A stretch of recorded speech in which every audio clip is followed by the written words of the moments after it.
Welcome to all the viewers joining us for this meeting at Fairview on the Poly Track. We have Grant Paddock on the line today. Morning, Grant. How are you doing?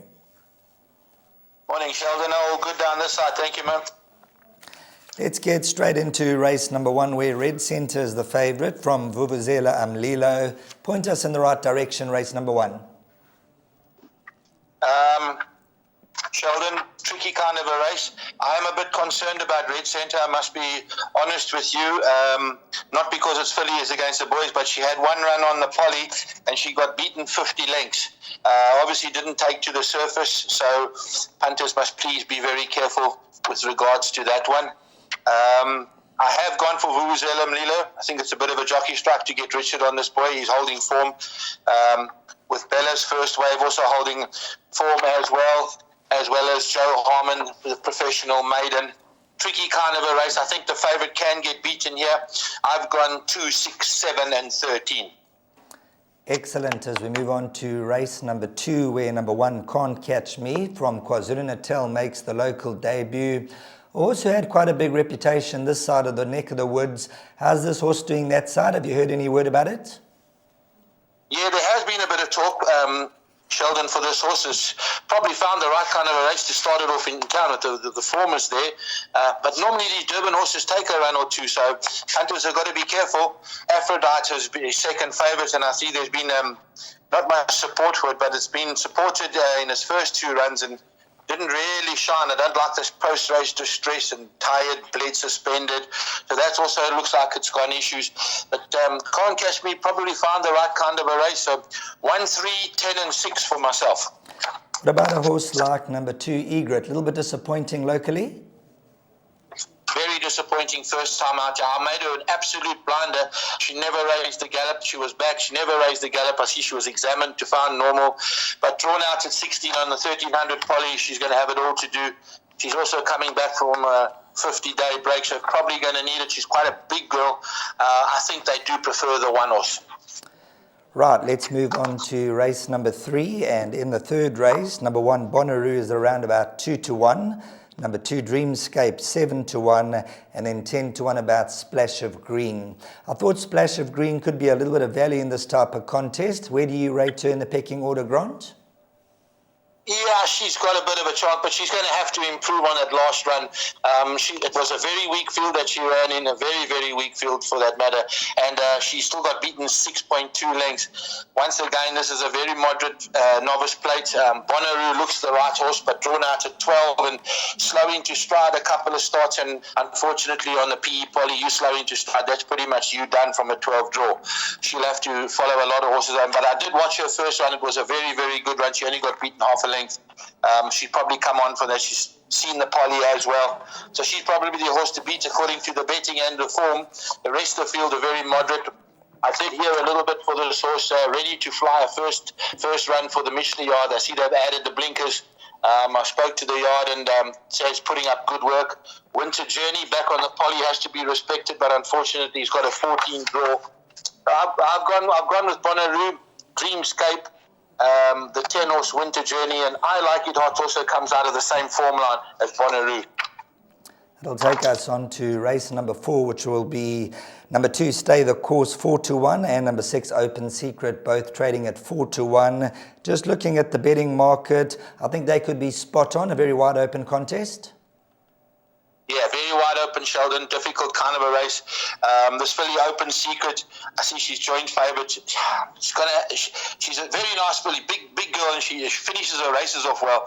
But back 100 metres not going to suit her, and but she did finish extremely well last time out, 22.7. There is going to be a headwind tomorrow that might play into it. This will Stay the Course, a very speedy horse from one draw, so he's going to probably up there with the pace. I'm just a little bit scared of those horses going too hard early. I found this horse, Mr. Bodacious. He's had 2 runs on the Poly for a win and a second, and he hasn't been back since he's won on it. So just take that into consideration as well. That could be a horse to look for. And then another horse I do like quite a bit is this horse, Call Me Greenlight. I watched his first run. He comes out of that same form line as Bonnaroo in the previous, and I believe he's putting up very, very good work at home. I've gone with the 6, Open Secret, 15, 10 and 3. That'll take us on to race number 5, over 1,000 meters. Once again, they are betting 4-1 the field in race number 5. Where would you be leaning for the winner in this contest? Very tricky kind of a race, you know. There's a hell of a lot of speed with Tipsy Tina and Franca. Those two fillies really get along, so that might just play into the hands of a horse like Stolen Kiss and Red Fairy. But a tricky filly race where you're going to need at least 3 horses to get through in most, and even adding in Variety Breeze into the pick 6. So I'm going with Tipsy Tina. Stolen Kiss, Tipsy Tina, Variety Breeze, and Franca. Excellent. Moving on to the penultimate race, race number 7. Once again, open betting race. They're betting 5-1 the field with Bold Resolve and Green Light to Heaven. Numbers 2 and 5, those are the 2 horses that they seem to be leaning towards as far as the betting goes, Grant. No, we first got to do race 6 there, Sheldon, the 1,000 meters, 82 handicap, and my value bet over here is this horse, Princess Deb, back on the poly. I think she'll run a massive race. I do take her to run in the first 3. Vegas Gold also back on the poly. He's done nothing wrong, and from a 1 draw, he's going to be a big runner. A lot of pace here too with Al Qasim, will go heading affairs with Liddell's Echo, but that might end up cutting each other's throats, and having the likes of Princess Debs and Vegas Gold finishing the race off a bit better. So for me there, it's going to be the 8, 4, 2 and 6. Okay, just having a look at my betting sheet here. It's left race number 6 out, so apologies for that. As we move on to race number 7, you can guide the viewers through the 7th race, where I already gave you the top 2. Yeah, Sheldon, this is I made my best bet of the card on a very difficult day, and I think he's a decent price at 9-2. Naval Secret runs extremely well for Louis. Back on the poly, was very unlucky last time out. He just couldn't get a run at an important time and just went down to the stable companion. He's a weight turnaround now, and I think Naval Secret will turn it around on Green Light to Heaven.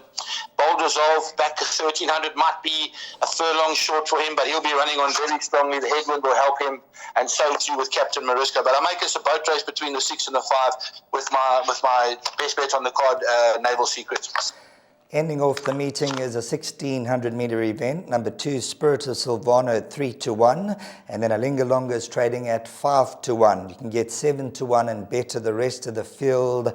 Race number 8 over the mile trip. Top 3 selections for you, Grant?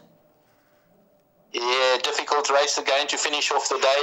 I see Richards jumped off the horse that he won on last time at Batunyama to get on Alinga Longa, so he probably feels that's a better horse on the poly. So the 3 draw and a horse that likes to, just off the pace, so his conditions are going to suit him. Spiritual Salvano won a good maiden last time out, but he beat a horse that ran 29 times, and I don't know how he got that kind of a rating, but anyway, he might improve even further, I'm not sure. Atkinson Grimshaw, I found, even though it's drawn out in the bush, he's raced against a lot stronger, and he's a horse that if he puts his best foot forward can definitely earn. Further back, I see there's a little bit of talk about the 7 horse from Cape Town, but otherwise a very tricky race where we're going to need 4, 5, 1 and 2 to get through with it. What about a horse like Euphoric? He's a horse who, he's got his days where he can run well. Would you throw him into the larger perms?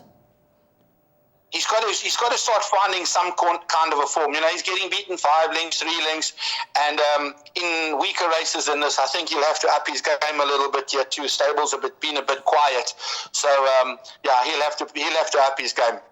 So you're looking between races 6 and 7 for the punters to get the lolly. Yeah, it's one of those days, Sheldon, where you got to use your lucky numbers, fancy names, but 6 and 7 for me. I really think those are the only 2 that are worth having a little bet on the head.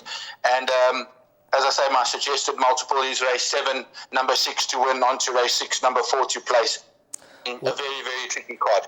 Excellent. Thanks very much to Grant Paddock this morning on the line. And talking about the horses, we're a little bit hoarse this morning, so let's get on to the suggested bet. And we'll bring up Grant Paddock's suggested bet, where race 7, number 6, Naval Secret is the best bet. Race 6, number 4, Princess Deb's the value bet. When it comes to the suggested multiple, race 7, number 6, Naval Secret to win, and race 6, number 4, Princess Debs to place. That's for Friday, the 31st of March, Grant Paddock's suggestions. Thanks very much for Grant Paddock joining us on the line, and let's hope all the horses do it for you on the track.